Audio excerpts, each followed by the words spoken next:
12 ଫେବୃଆରୀ ଭାରତ ବନ୍ଦ ପ୍ରସ୍ତୁତି ଚୂଡ଼ାନ୍ତ।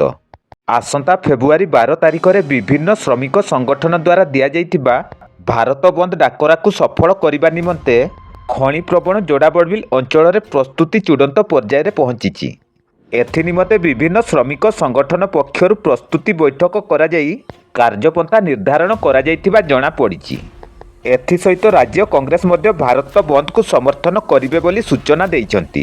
ଆସନ୍ତା ଫେବୃଆରୀ 12 ତାରିଖରେ ହେବାକୁ ଥିବା ଭାରତ ବନ୍ଦ ସମ୍ବନ୍ଧରେ ଅଞ୍ଚଳବାସୀଙ୍କ ଅବଗତ ନିମନ୍ତେ ଡାକବାଜି ଯନ୍ତ୍ର ମାଧ୍ୟମରେ ସୂଚନା ଦିଆଯିବା ସହିତ ଲିଫଲେଟ୍ ମଧ୍ୟ ବଣ୍ଟାଯାଇଛି।